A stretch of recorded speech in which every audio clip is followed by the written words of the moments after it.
El día de hoy vamos a conversar con Fabricio Villamar, asambleísta de Creo, que todavía no ha llegado, con Jimena Peña, asambleísta de Alianza País, coordinadora del bloque de gobierno, que está aquí presente, a quien le saludamos cordialmente, y con Po Chun Lee, economista y docente del Instituto de Altos Estudios Nacionales, IAEN, a quien también le saludamos. Como ya ha llegado el momento de iniciar nuestro programa, pues lo iniciamos, claro, esperando que el señor Villamar llegue en los próximos minutos. En primera instancia, María Isabel, saludemos y comencemos. Sí, muchísimas gracias. Y además queremos saludar a nuestra audiencia que también puede espectar esta entrevista, este debate, a través de las redes sociales. Facebook Live nos está retransmitiendo ahora mismo, así que un abrazo cordial para todos ustedes y estamos atentos, por supuesto, a cualquier inquietud que quisieran plantear, formular a nuestros invitados. Aquí estamos, la silla vacía, esperando para Fabricio Villamar, pero en todo caso vamos a arrancar por la perspectiva política para luego ir a la académica y entender mucho mejor este fenómeno. Se trata de un tema de confianza. Está clarísimo que cuando se trataba de un manejo del Estado, del dinero electrónico, se construyó un Satanás alrededor de este tema, en el sentido de que se iba a poner en riesgo la dolarización, de que se iba a crear una doble moneda y sobre todo que no iba a existir la reserva monetaria para respaldar todos los movimientos y que irresponsablemente el gobierno iba a pagar sueldos y una serie de compromisos con dinero electrónico. Pero cuando ya ocurre el tema del traslado a la banca privada, pues ahora sí todo está bien y en cambio es para la ciudadanía donde surge la desconfianza de que la misma banca privada, que de pronto en un momento le traicionó y abocó a una crisis financiera tremenda, se haga cargo de estos manejos. ¿Cómo lo ve ahora mismo el bloque de Alianza País? Muchísimas gracias, María Isabel, queridos amigos, un gusto estar con ustedes aquí en la mañana de hoy. Y en efecto, esto ha evidenciado la doble moral, el doble discurso del sector de la banca, que cuando fue una propuesta del anterior gobierno satanizó el dinero electrónico de manera absolutamente irresponsable y de poco compromiso con el Ecuador. Porque acá por sobre cualquier tema, sobre cualquier juicio de valor deben primar los intereses del país. Y pues nos ha sorprendido muchísimo que ahora sean los defensores del dinero electrónico, cuando ya significa un negocio, cuando significa también una oportunidad para ellos, se ponen la camiseta. Me acuerdo, yo fui parte de la Comisión de Régimen Económico cuando estábamos tratando el dinero electrónico y creo que todos estábamos totalmente convencidos de la necesidad de la herramienta. Todos sabíamos que el Ecuador anualmente gastaba una cantidad muy importante de recursos solamente cambiando dólares viejos por dólares nuevos. Me acuerdo que era como 6 millones de dólares solamente el canje para reemplazar los billetes viejos que por alguna razón duran menos acá en el Ecuador. Me acuerdo que hablábamos que el tiempo promedio que dura un billete de $1 aquí en el Ecuador es como 2 años. Quiere decir que cada 2 años tenemos que reemplazar ese billete viejo por un billete nuevo. Aparte de ello, también en reuniones que hemos tenido con el Frente Económico, igual nos han dado una cifra que, por ejemplo, también alarma, ¿no? Que anualmente el Ecuador invierte 2.000 millones de dólares inyectando liquidez a la economía. Solamente para que tengamos una idea de la importancia de esta cantidad, es que el Ecuador anualmente en exportaciones, lo que le ingresa al Ecuador por toda la exportación del camarón, banano, todo lo que exportamos, es alrededor de 1.500 millones de dólares. Entonces, logramos captar con muchísimo esfuerzo 1.500 millones de dólares, pero tenemos que gastar 2.000 millones de dólares inyectando liquidez a la economía. Entonces, claro, son cifras que, como bien nos decía el ministro Patricio Rivera, eran cifras que en algún momento cuando teníamos un barril de petróleo de $70 no se sentía tanto en la economía, pero ahora tenemos un barril de petróleo que está bordeando los $41 y además de ello tenemos una economía que ha crecido y que probablemente en los años que siguen seguirá demandando mayor cantidad de dólares dentro de la economía. De ahí que la necesidad de fortalecer este mecanismo que ya fue identificado como una herramienta importante por parte de la administración anterior, ahora pues el reto es cómo fortalecemos este mecanismo. Y ahí pues nosotros en esta reunión que tuvimos de trabajo con las autoridades del Frente Económico expresamos también las preocupaciones que teníamos, porque en primer lugar el tema político, ¿no? Esta doble moral que nos disgusta, que nos molesta, pero en este momento pues ante una situación tan fuerte como la que estamos viviendo es importante identificar esto como una necesidad. Y creo que en base a esa necesidad pues se están revisando esta propuesta, porque como bien tú lo has dicho, compañero, es una propuesta que tendrá que pasar por la Asamblea Nacional. Y eso también ya es un tema de debate interno dentro de nuestra bancada. Hay compañeros que dicen, tiene que venir a la Asamblea y tenemos que preocuparnos de la regulación. Tenemos que asegurarnos que esa Junta Monetaria y Financiera cumpla con su trabajo, tenemos que revisar incluso la normativa secundaria para asegurarnos de tener todos los mecanismos de control y regulación. Hay otras voces que dicen, no debe venir no hay necesidad de reformar la ley, puede ser a través de un reglamento. Son temas que tendrán que irse aclarando. En este momento hemos hecho un compromiso con el Frente Económico de poder trabajar en equipo, porque duélale a quien le duela, seguimos siendo un equipo, pese a que a algunos no les gusta eso, pero la Revolución Ciudadana está gobernando bajo el liderazgo de Lenín Moreno, con el que podemos tener muchas discrepancias, pero que finalmente es nuestro compañero presidente, y pues estamos ya solicitando una reunión de trabajo y seguiremos trabajando en el equipo con el Frente Económico para asegurarnos de que en efecto esta iniciativa siga adelante, pero también empoderando a la economía popular y solidario a través del sistema de cooperativas. Bueno, vamos a tener posibilidad de seguir ahondando en los temas.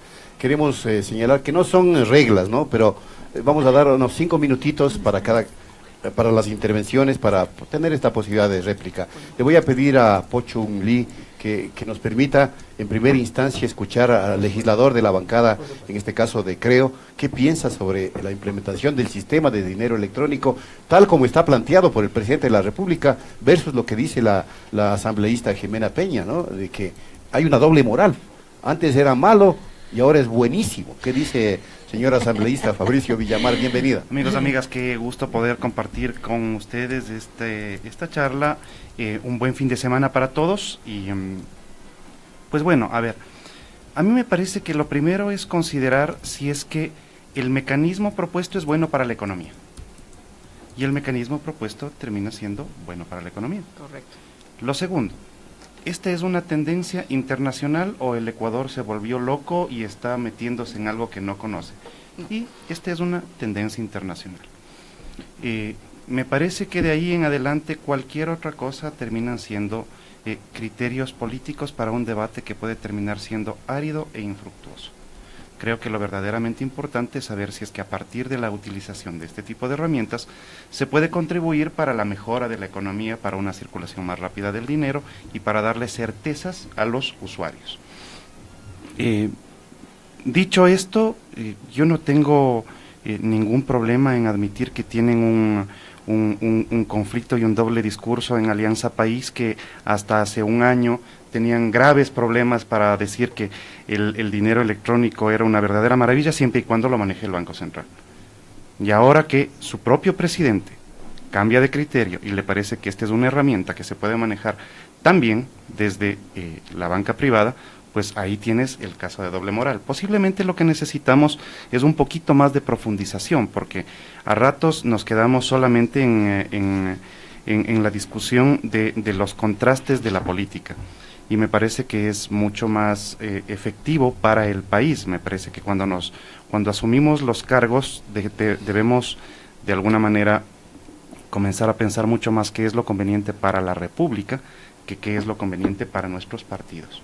Y en tal sentido, yo entiendo que la posición del presidente de la República obedece a entender la verdadera situación económica del Ecuador. Hace un poco más de un año nos decían que aquí no existe crisis, que aquí no existe ningún problema, que son inventos desde la oposición, y en la práctica el presidente de la República termina diciendo que no es así. Ni hay tal mesa servida, ni el monto de la deuda es como se lo explica, y claro, que tienen cortocircuitos internos, bueno, es un problema de ellos en su bancada, cómo los vayan a administrar. A mí me parece que lo verdaderamente importante en esto es, ¿cómo hacemos nosotros para dar pasos, si es que llega el proyecto a discusión en la Asamblea, para facilitar la vida de los ecuatorianos? independientemente del cambio de posición que ha tenido Alianza País en el manejo del dinero electrónico.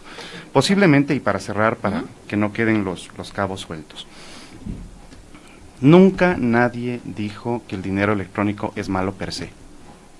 El planteamiento que se hacía era el peligro que implicaba la utilización del dinero electrónico sin respaldo en físico. Y ese posiblemente haya sido el gran punto de debate.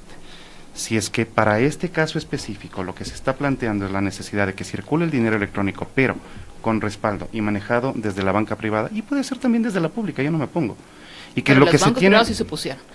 Y sobre esto vamos a conversar ahora Es posible, mismo. pero yo no represento un banco, o sea, Sí, yo sí, represento claro. mi posición en la asamblea, ¿no? Sí, por supuesto. Pero para dejar claro ese elemento que añade algunas variables para poder sacar nuestras propias conclusiones. Y justamente de lo que manifiesta el asambleísta Fabricio Villamar, que nos acompaña, además que ha venido, creo, una motocicleta que venía con Los un casco. los viernes me muevo en moto porque tenemos que respetar el pico y placa.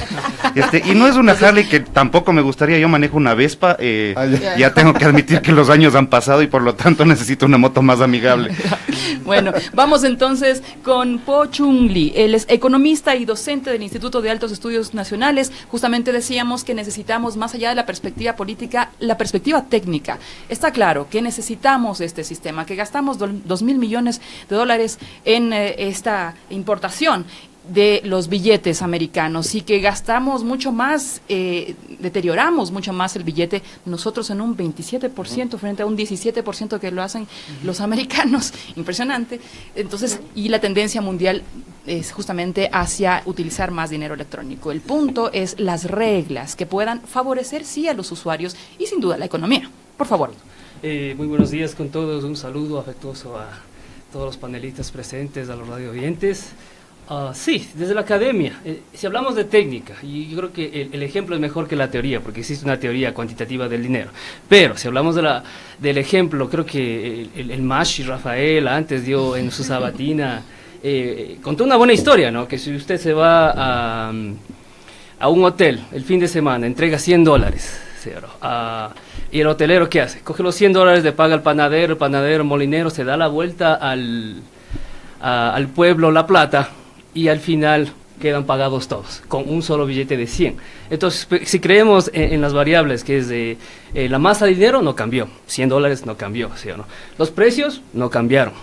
¿Se produjo más cosas o bienes y servicios? No cambió. ¿Qué cambió? La velocidad del dinero. En vez de estar correteando en todo el pueblo, lo hacemos modernamente, con botones, aplastamos, mandamos al internet, y todo el mundo saldado. Y hay liquidez y continúa la economía, ¿sí o no? Sí. Entonces, a razón de técnica, no hay... Sí. Yo también diría que no es tanto un juego de aceptación, perdón, un juego de confianza, bueno, malo. ¿sí o no? ¿Por qué no? Sino un juego de aceptación. Aquí todo el mundo se olvida de que no importa quién maneje, va a aceptar el pueblo, la ciudadanía. ¿Sí? Preguntémonos por qué va a aceptar esto la ciudadanía. El primer factor, diría yo, son costos, ¿sí o no? Si es que vamos a mantener la tarifa que tiene el Banco Central, ¿cuánta gente va a usar? Especialmente la economía popular y solidaria. ¿Ellos van a usarlo? No van a usarlo. ¿Sí? Entonces, la otra es la seguridad. Pero en el Banco Central no hay una tarifa. Si es que va a la privada, quizá pueda haber una tarifa. Sí, entonces, si me preguntan a mí, yo creo que sería gratis, y si quieren mantener los fondos o mantener el sistema, ese 2% de alguna manera se podría redistribuir para que salga de allí, se mantenga el sistema gratis para todos, que sean conveniente. O sea, hay maneras de hacerlo. Bien. A ver, vamos entonces con el tema de que ha propuesto además desde el asambleísta Fabricio Villamar. No importa quién lo maneje, ¿es así? Bueno, en este momento que se está buscando la masificación del instrumento, pues digamos, es así, ya va a poder la banca facilitar pagos. Ahí hay una precisión importante que hacer. No se trata de emisión de moneda, se trata de que va a trabajar esto como una tarjeta de débito. Usted tiene en su cuenta, vamos a decir, $100, y puede de esos $100 pasar $50 a su cuenta de dinero electrónico. ¿Billetera electrónica cabe entonces? Sí, claro, porque realmente es integral. Ya. Usted paga desde su cuenta contra sus dólares que tiene ahí físicos, y puede ir haciendo los pagos digamos, sus diferentes proveedores. Pero a mí me gustaría fortalecer lo que acaba de decir el señor Lee. En efecto, lo que nosotros desde la Asamblea Nacional pues estamos trabajando es en hacer este equipo con el Frente Económico para poder establecer el tema de los costos, que son una preocupación. Nosotros queremos que nuestros sectores populares, la economía popular y solidaria, también sea parte de este nuevo mecanismo de impulso del dinero electrónico, y la idea es precisamente procurar que los costos, las tarifas, pues sean idóneas para que ellos también puedan beneficiarse. Queremos que en efecto la economía se impulse, pero no queremos que nuestros sectores populares se quedan fuera de este impulso, porque a lo mejor no manejan bien su celular. Cabe recalcar que el dinero electrónico no es que necesita un teléfono inteligente, usted no necesita internet, es un mecanismo de pago que se da a través de mensajes de texto que usted puede enviarlo sin tener la señal de internet. Pero creo que será importante también, a más de que ahora va a ser mucho más accesible a través de los bancos, porque quiera que no, ellos están pues en contacto con los ciudadanos, a diferencia del Banco Central, que no trabaja directamente con la ciudadanía. Los bancos y las cooperativas sí lo hacen, indudablemente va a tener un impulso fuerte, y hay una meta también que es importante, que de aquí a 2 años, por ejemplo, esta necesidad de la que hablábamos, que anualmente el Ecuador necesita 2.000 millones de dólares para inyectar liquidez, de aquí a 2 años se espera que esa cantidad se reduzca a 400 millones. Y ese es el compromiso que asume también la banca, y me parece que es importante también decirlo, es decir, se van a poder apoyar en este impulso al dinero electrónico, pero también deben comprometerse a colaborar, a reducir esto a 400 millones. Y ahí también debe ser una parte del trabajo legislativo será también hacer seguimiento a que la banca cumpla con lo que está prometiendo. Y si es que no va a cumplir, ¿cuál podría ser la sanción o las medidas que tome el Estado para poder corregir esta falta de compromiso, ¿no?, en el momento que lo asumen? Entonces, hay en efecto un acuerdo, pero que también le compromete a la banca a cumplir con ciertos temas que son importantes, y a su vez también nosotros desde la Asamblea Nacional haremos nuestro trabajo garantizando la regulación. Lo que decía María Isabel en algún momento, hay preocupación por parte de los ciudadanos, porque ya los banqueros nos quebraron en el 99, eso no nos vamos a olvidar jamás. La ventaja es que antes teníamos una legislación, que ahora tenemos una nueva legislación que aprobó la Revolución Ciudadana, donde en efecto se le quitó la regulación a la banca, porque antes del Código Monetario y Financiero había una regulación donde los mismos banqueros se ponían las tasas de interés, donde ellos mismos se regulaban. Imagínense. Qué triste, y fue claro por ello que tuvimos un feriado bancario en el 99. Ahora tenemos una legislación que recuperó esa regulación, y que ahora es parte de un organismo colegiado con diferentes representantes del Ejecutivo que deben velar ya no por los intereses de ese sector, sino por los intereses del pueblo ecuatoriano. Eso de alguna manera creo que es una ventaja, pero indudablemente tendremos que revisar y debatir profundamente el tema. Como digo, todavía no hay un compromiso de parte de la bancada de dar paso abiertamente. Lo que sería el compromiso es de trabajar en equipo con el Ejecutivo para poder trabajar en una propuesta integral, porque nos han dicho también que la propuesta que se está trabajando en el Ejecutivo no va a ser solamente de dinero electrónico, viene una propuesta integral que abarcará otros elementos, y que pues será construida también con el bloque legislativo de Alianza País de Leales. El tema, al parecer, aquí pasa por los costos operativos, asambleísta Villamar. Se presume que de ponerse ya, de implementarse el sistema, se estaría manejando más o menos un monto, más o menos, son aproximados de 18.000 millones de dólares, solo si la mitad de la población se integrara al sistema. Son 18.000 millones, es una suma que es una parte importantísima en comparación con el propio Producto Interno Bruto, ¿no es cierto? Si se cobra la transacción a 0,50 centavos por cada transacción, esto significaría unos ingresos bastante onerosos para la banca, ingresos bastante nutridos, y esto es un negocio que no puede ser realizado a costa del pueblo ecuatoriano, de la gente que se integraría al sistema. No sé cómo lo ve desde su perspectiva asambleísta yo creo que hay que pulir el nivel semántico cuando conversamos sobre este tipo de cosas. A ver, correcto. Lo primero es decir que no existe nada gratis bajo el sol. Alguien termina pagando. y podemos poner ejemplos de absolutamente todo. La educación no es gratuita, a pesar de que diga la Constitución, porque tiene un costo. Simplemente ese costo alguien lo asume. ¿Quién lo asume? El gobierno central. La salud no es gratuita, ¿ya? Simplemente es pagada por los ecuatorianos y redistribuida en función de los intereses del Estado y por la preocupación a los menos favorecidos. Es decir, gratis no existe nada bajo el sol, ¿no es cierto? Entonces sí me parece que desde el nivel semántico es necesario pulir esto. De lo que tenemos que hablar es de los costos y quién los asume y en función del interés público saber si es que estos costos pueden ser asumidos, como han sido hasta el momento, por ejemplo, asumidos por el Estado central en la utilización durante los últimos casi 2 años del sistema, en donde en efecto no tienes costos, pero en la práctica está el hecho de que no tengas costos y de que hayas tenido alicientes para el uso de este sistema mientras ha estado en el manejo de la banca pública, no han resultado en confianza, no se han traducido en confianza de la mayoría de los ecuatorianos para su utilización. De hecho, su utilización es marginal. Si no me equivoco, tienes alrededor de 360,000 cuentas abiertas. Ajá. El monto de recursos ha sido mínimo manejado durante todo este año, y el planteamiento evidente es, este que es un mecanismo que le podría ahorrar costos al Estado ecuatoriano, tiene sentido que se lo popularice, se lo masifique, y si es que esto se lo masifica, ¿cómo van a funcionar los costos? Pero tienen que pagar la ciudadanía. Ahora viene, y Pochunli lo tendrá bastante claro, el asunto es, en la medida de que se genere una economía de escala, los costos bajan hasta prácticamente desaparecer.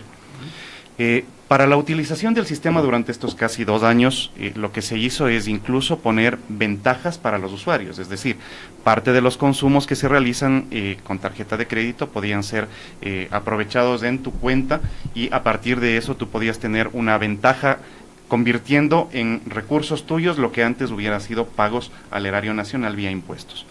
Ni aún así funcionó. De hecho, si es que se fijan en los tiempos de reposición de los valores de los usuarios del sistema a las cuentas particulares, las cuentas se supone que al final de mes tú deberías ver eso reflejado en tu cuenta, y no pasó. Existieron tales demoras que el sistema dejó de ser confiable.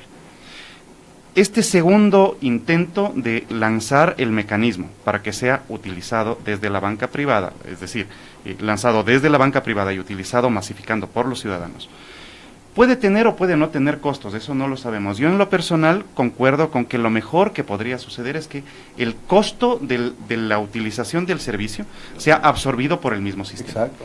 Lo segundo, si es que se generan recursos para la banca por la utilización, es decir, si es que existe un costo por transacción, estos recursos tienen que generar además impuestos para el Estado ecuatoriano. Pongámoslo de esta manera: si la banca no hace absolutamente nada y se trata de una discrecionalidad del Estado para la entrega de un sistema que puede entregarle recursos, estos recursos que son adquiridos por un particular, llámese banca, llámese comercio, llámese las telefónicas, tienen que generar recursos para el Estado, ¿no es cierto? Me parece que es lo absolutamente lógico.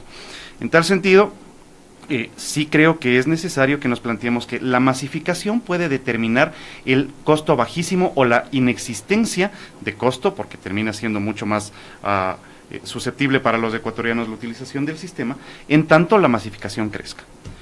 Pero el tema central siempre es si es que este sistema es aceptado por los ecuatorianos, y eso pasa por un nivel de confianza en la economía. Si es que el Estado ecuatoriano, mientras manejaba esto desde la banca pública, no generó confianza, y ahora entiende que existe mayor confianza y la posibilidad de que se lo maneje desde la banca privada, y esto funciona, a mí me parece que podemos encontrar puntos de acuerdo. Si me permiten abstraer, podríamos generar una dicotomía entre servicio y negocio. ¿Cómo llegar a ese punto en el que esta posibilidad de dinamizar la economía vía menos billetes circulantes y más pagos electrónicos no vaya a perjudicar al bolsillo de los ecuatorianos y enriquecer a otros? Ese, digamos, es un poco el miedo resumido en términos muy, muy criollos. Y somos cuidadosos con el tema semántico, como dice Fabricio Villamar. ¿Cómo lo pondría en términos técnicos? Mire, si queremos hablar de costos o ideas de qué hacer con este dinero electrónico, y una cosa que ustedes también en la asamblea también van a debatir cuando regulen, es esta captación del dinero. Suponga que van a captar miles de millones en cierto tiempo. Ese dinero, por ese encaje que existe, y de ahí viene la banca, ¿no? De que donde hay captación siempre va a haber un dinero que nunca desaparece y ese dinero es el que se lo presta. De ahí vino la banca, ¿no? Eso van a tener que regular ustedes. Y eso pueden regular a favor para mantener el sistema. Si es que no es un problema de costo, transacción, si vamos a sacarle del IVA o no. Eso podría considerarse. ¿Cuánto de ese dinero que se mueve a través de este sistema nunca desaparece, siempre se queda en los bancos? ¿Cuánto de esto ellos pueden hacer su negocio, que es los préstamos? O sea, ¿no? Podría hablarse de eso. Y ahí es una muy buena idea. Y ese es el negociazo. Realmente, este es el negociazo. Es que ahí está el negocio, claro. La captación para luego, por ese encaje, que nunca desaparece ese dinero por entrar y salir, usar ese dinero para mantener el sistema. Por eso está bien que si es que quiere que le haga con la banca privada, le puede hacer con PayPal en otros países o Alipay. La idea siempre ha sido aceptación. ¿Por qué PayPal sí pegó? Porque ellos tenían eBay y vendían a todo lado. ¿Por qué Alipay sí pagó? Porque había la confianza de mercado de usarlo para comprar en Alibaba. ¿Ya, no? Entonces no es una cuestión de si lo maneja el gobierno, sino quién aceptó, quién lo acepta como dinero en el mundo.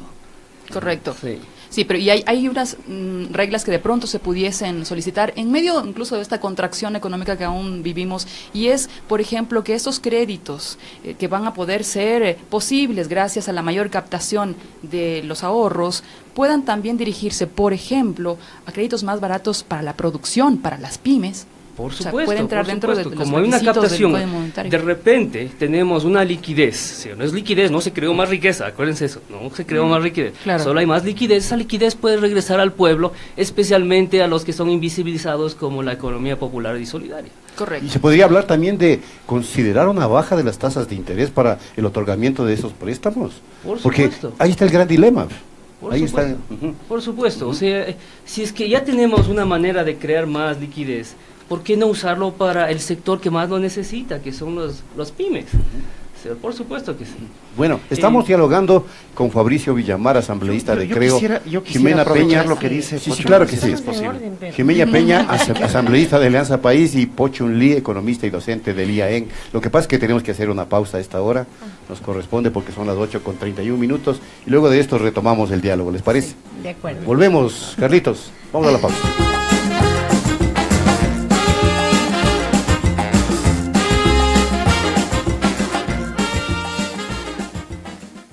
Un paréntesis. Y retornaremos a Punto Noticias. Inicio de espacio publicitario. Una casa es más que 4 paredes. Es felicidad, unión, seguridad y tranquilidad. Por eso, hoy en Pichincha cientos de familias viven con dignidad gracias a las viviendas solidarias entregadas en varios lugares de la provincia, mejorando sus vidas con un rincón al que llaman hogar. Por amor a Pichincha, con eficiencia y solidaridad. Fin de espacio publicitario. Estamos conectados contigo, 95.3 FM, y en el noroccidente de Pichincha, 94.5 FM. Con la música universal, con la información universal, con los deportes y en todas partes. Es mi radio, Pichincha Universal.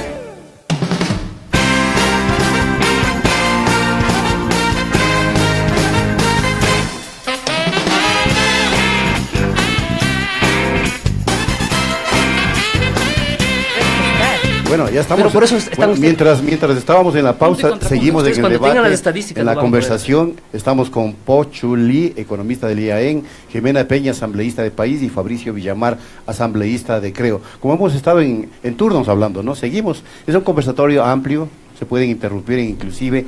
Jimena, por favor. Muchísimas gracias. Y pues en relación a lo que comentaba el señor Lee, nosotros tuvimos una reunión, como mencioné, con el Frente Económico, y ahí, por ejemplo, lo que nos decía el superintendente es que ellos no pueden crear nuevas regulaciones porque la banca lo único que está haciendo es, en este momento, es facilitar un mecanismo de pago. Es decir, no se necesita encaje adicional porque no es que están usando el dinero electrónico para hacer préstamos, sino única y exclusivamente como un mecanismo de pago, es decir, como una tarjeta de débito. Usted cuando paga, usted usa su tarjeta de débito, no está usando moneda física, usted tiene $100, paga 10, le quedan 90.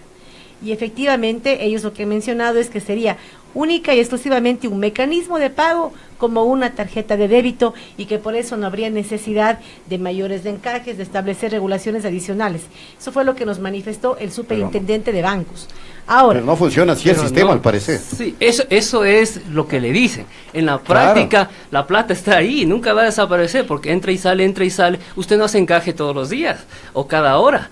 Entonces siempre va a quedar por razones de tiempo, dinero. Son elementos que tendremos que ponerlos en blanco y negro, ¿no? A ver, eso fue lo que nos supieron indicar a nosotros los compañeros del Frente Económico y como mencioné, hemos creado un equipo de trabajo que vamos a seguir discutiendo hasta poder tener pues en todo esto ya en blanco y negro, ¿no? Por supuesto. A ver, Fabricio.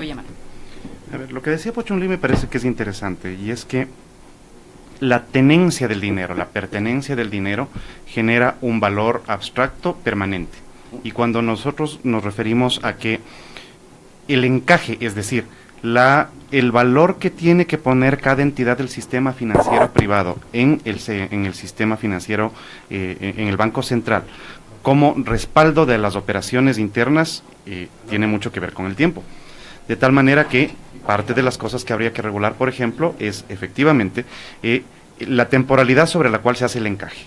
Esa es la primera. La segunda, si bien suena muy atractivo comenzar a pensar todo lo que se puede hacer con un monto inmenso de dinero que no nos pertenece, ¿no es cierto? La plata no es de los que estamos en esta mesa, sino de los que confíen en el sistema y de que los que vayan a usar el sistema. Creo que es importante determinar que siempre vas a tener un juego de mercado. Y no por el hecho de que tú tengas una gran cantidad de plata en los bancos, significa que esta plata inmediatamente determina la bajada de tasas, por ejemplo, para créditos, ya sea en el sistema formal, en mecanismos de la economía popular y solidaria, sino que esto depende de la confianza en la economía misma. Pongámoslo en estos términos. No es que tenemos en este problema, en este tiempo, falta de dinero en el sistema financiero nacional. No es el caso. ¿Ya?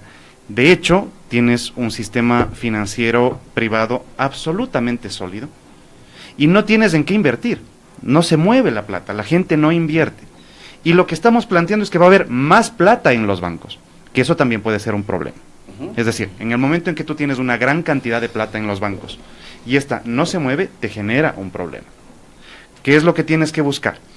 Confianza en el sistema económico ecuatoriano para que la gente pueda invertir. Lo segundo, necesitas cambiar la ética laboral ecuatoriana. Lo tercero, tienes que tener muchísima más imaginación de cómo se hacen los negocios.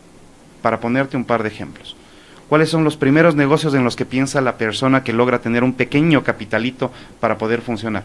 Es inmediato, ¿me compro un taxi o me pongo una tienda? Pero es automático, es decir, nadie está pensando, por ejemplo, en incrementar las posibilidades de trabajo desde la artesanía o desde el intercambio. Exactamente, ¿sí? Entonces, y ahí comienzas con un problema gravísimo como sociedad, en donde te toca asumir que si es que alguien se compró un taxi, entonces hay que regularizarle el taxi, y pasas a un problema muchísimo más grave, ¿no es cierto? Pero si me permite, solo una cosa, claro. Fabricio. 2.820 millones de dólares es la cifra de lo que son las utilidades que recibió la banca. Esta cifra la dio Alberto Acosta ayer por un artículo que ha publicado en el que advierte que la medida que anuncia Lenín Moreno podría trasladarnos a 1927, dice él. Pero 2.820 millones de dólares es las utilidades que ha generado en el anterior gobierno la banca, es decir, tienen plata. Ahora la van a, en los 10 años. Okay. En los últimos 10 años. En los últimos 10 años. Van a tener más. Entonces, sí podemos pedirles un poquito de servicios para la ciudadanía, ¿o no, Fabricio? O sea, solamente un... pero por supuesto, es decir, no solamente tienes que pedirle, pero adicionalmente tienes que generar el otro lado. Claro. Y el otro lado es evidente, que es generar las condiciones para la inversión. Entonces, parte de las cosas, y todo está concatenado, Jimena, y me parece que esto es importante que lo vayamos topando. Si es que tú entiendes que parte de tu plata, por el hecho de que entra, te van a cobrar un nuevo impuesto, comienzas a pensar 2 veces si es que metes la plata al sistema. Si es que en cambio, tu plata te puede generar más plata y comienzas a pensar que puedes construir el edificio de al frente o uno con permisos.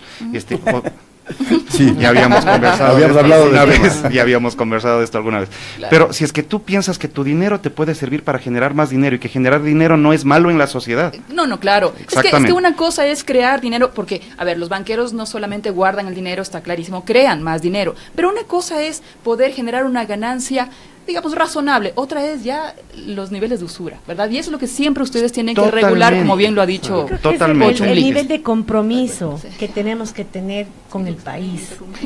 Como bien usted ha mencionado, María Isabel, la banca ha tenido 10 años de ganancias. De bonanza. Por supuesto. Por favor. Y han sido los que más criticaron la administración anterior, pues, cuando se llenaron el dinero de ganancias de los ecuatorianos.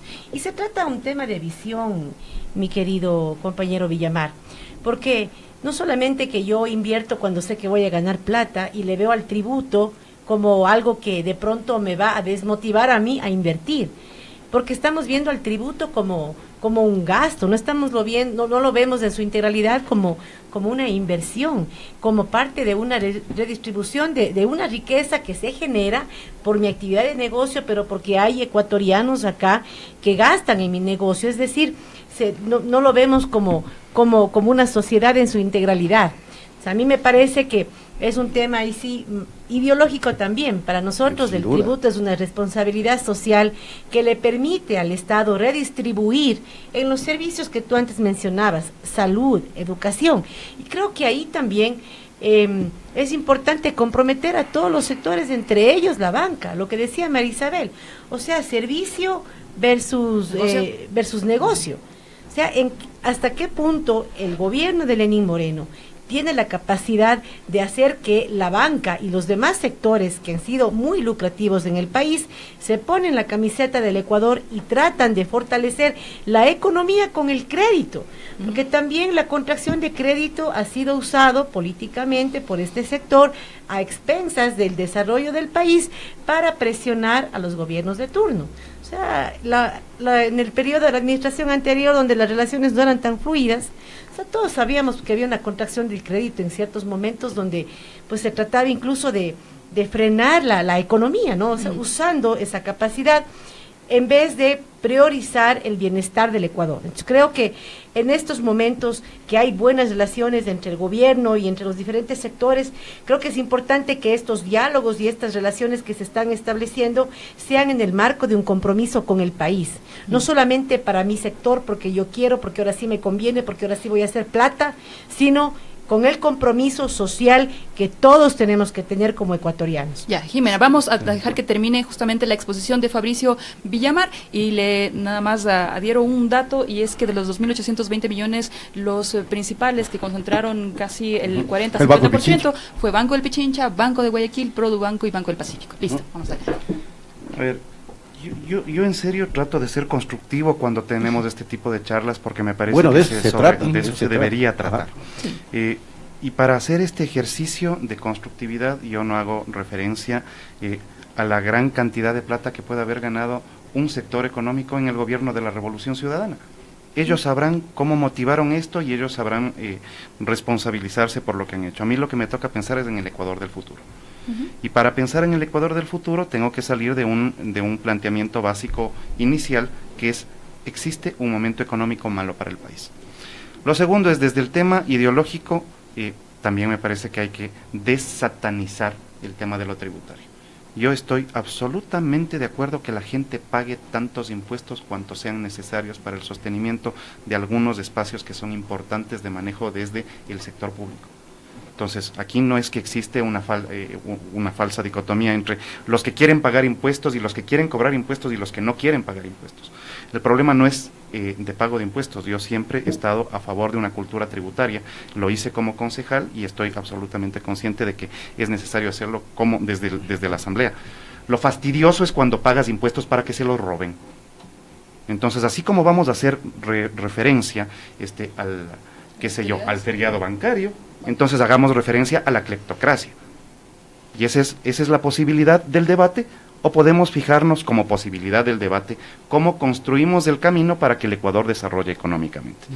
Para esto, ahora sí volviendo a lo verdaderamente importante. Creo que el diálogo es un mecanismo, no es el fin. El fin del diálogo tiene que ser el acuerdo. Para ponerlo en blanco y negro, tú y yo podemos dialogar y no nos ponemos de acuerdo, el diálogo no nos llevó a mucho más que tomarnos una taza de café. En cambio, si es que el diálogo conduce al acuerdo, ese es un diálogo que tiene sentido. Si es que el presidente de la República está encontrando que dialogar con un sector importante de la economía puede mejorar las condiciones del Ecuador, pues ahí tienes un cambio positivo para el Ecuador, que me parece que desde la Asamblea, quienes representan Alianza País y quienes estamos desde la otra orilla, podemos llegar a acuerdos pensando no en si es que esto está acorde con lo que pasó en los últimos 10 años, quién ganó más plata, o si es que el futuro es bueno para el Ecuador, y me parece que eso es lo productivo de discutir.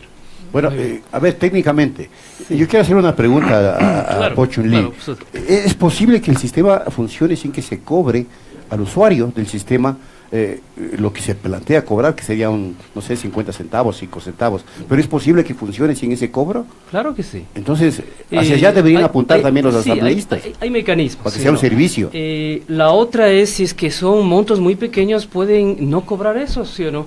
Sino absorber. Todo esto se puede hacer con estadísticas. Veamos cómo funciona en un año. Por ejemplo, si sabemos que el promedio de la gente usa $100 al mes, entonces sabemos que podemos cobrar no cobrar el promedio, ¿sí o no?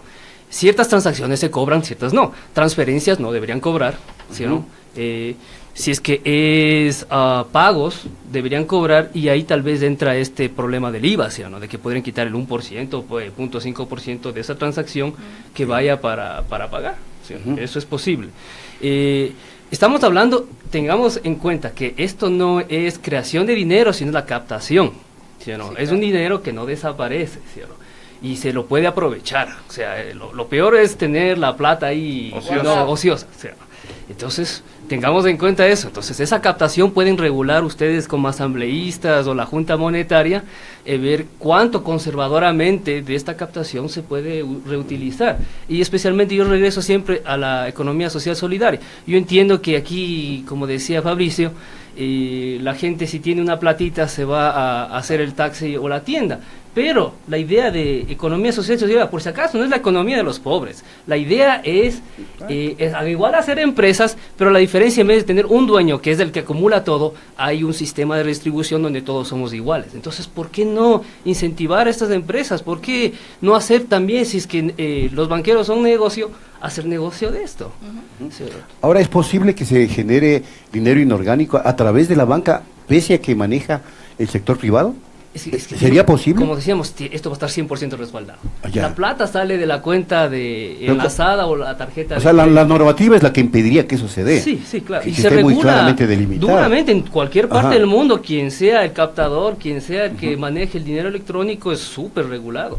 Tiene que ser súper regulado. O sea, por eso queremos las estadísticas. Hay que trabajar objetivamente con estadísticas. ¿Cuánto se acumula? Y sabemos que este dinero nunca está desapareciendo. Y póngale 10%, 30% se va a prestar, y tiene que ser prestado cierto porcentaje a los más vulnerables. Porque el temor, Jiménez, el principal temor que esgrimía el sector privado cuando manejaba el Banco Central era que se podría emitir en un momento determinado dinero inorgánico. Ahora, al parecer, ese temor se esfumó. Claro, es la verdad. Es que nunca esa fue la intención. Y lo que decían antes, hace poco se comentaba de que muy pocas cuentas de dinero electrónico se encuentran ahí en el mercado. Y en efecto, porque hubo una campaña brutal con el apoyo de ciertos medios de comunicación de satanización del instrumento. Ahora vemos que no. Claro, ahora ya no afecta la dolarización, ahora está bien.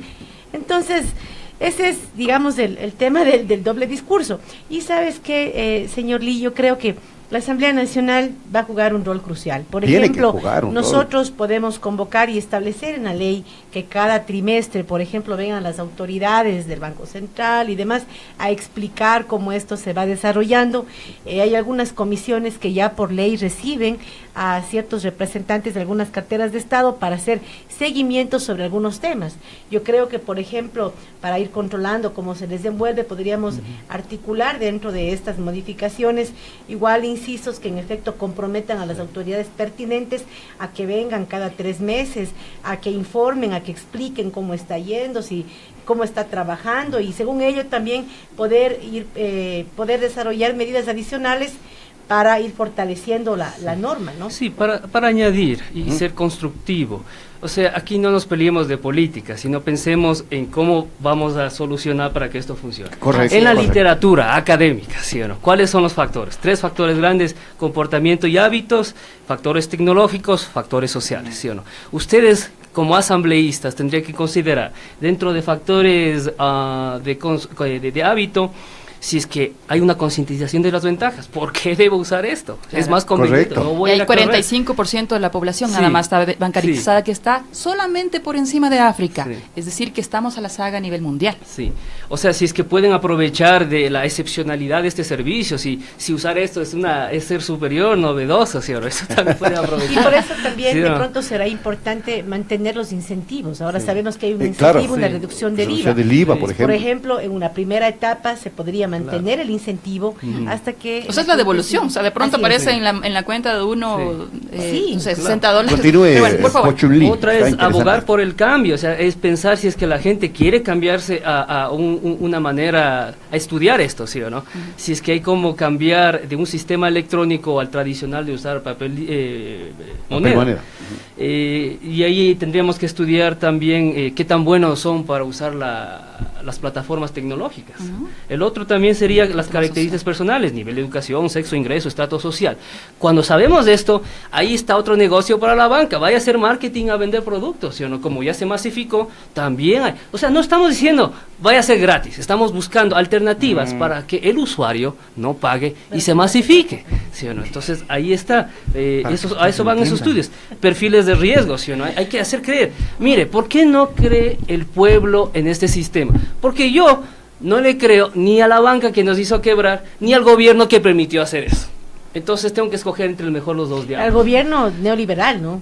Pero bueno, para no entramparnos justamente en eso, que evidentemente para ninguno de los ecuatorianos quedarnos en la pelea es lo productivo. Lo interesante es sacar provecho de este tipo de datos técnicos para saber que es necesaria la regulación, sin duda.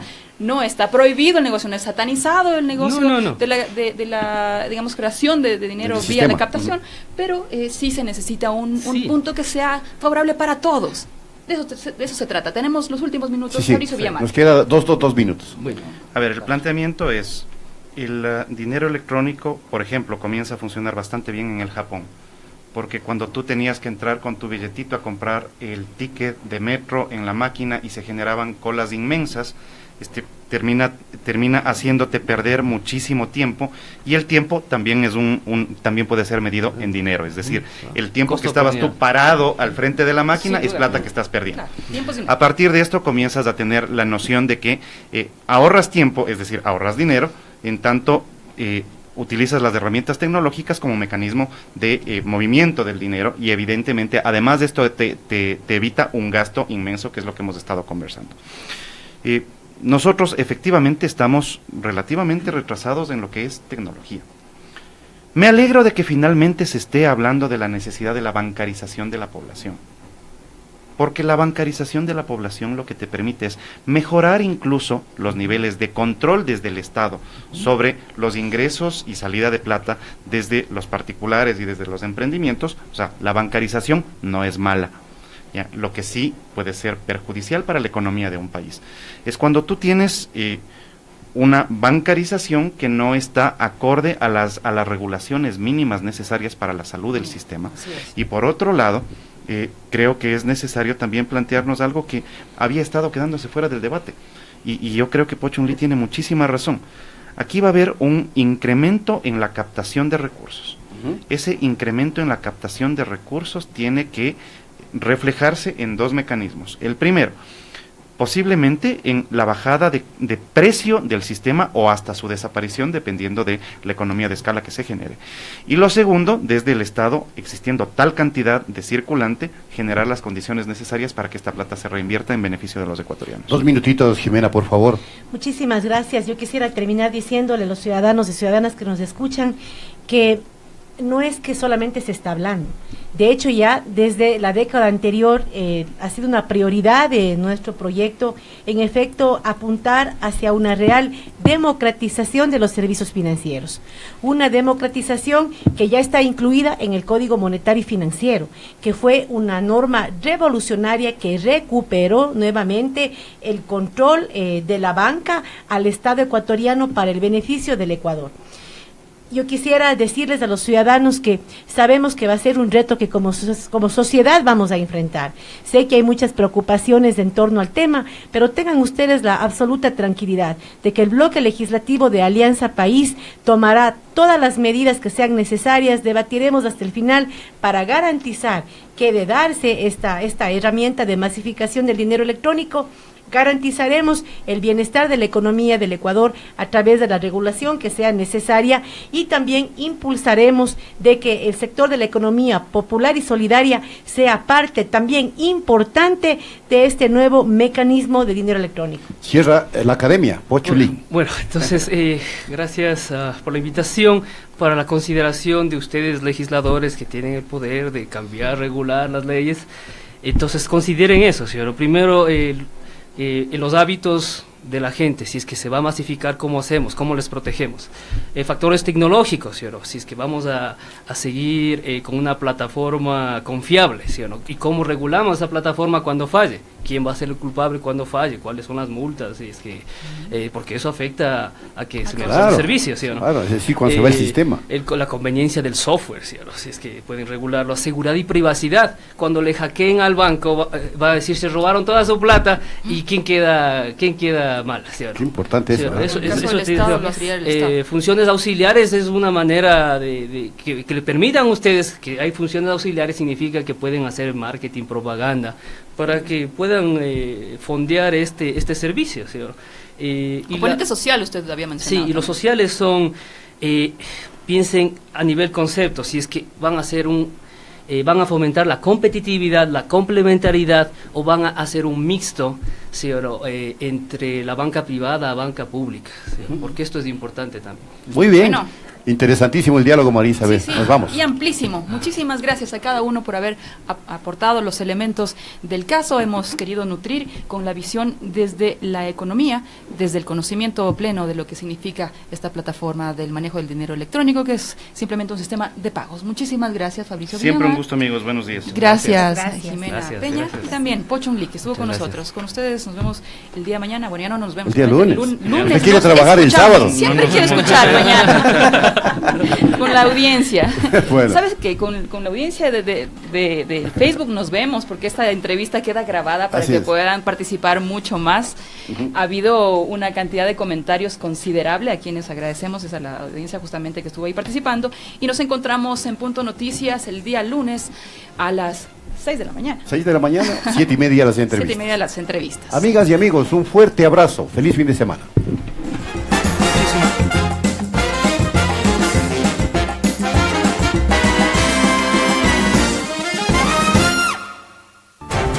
Pichincha Universal presentó Punto Noticias. Primera emisión. Lo mejor en noticias. A esta hora estamos conectados contigo en Micronoticias Universal.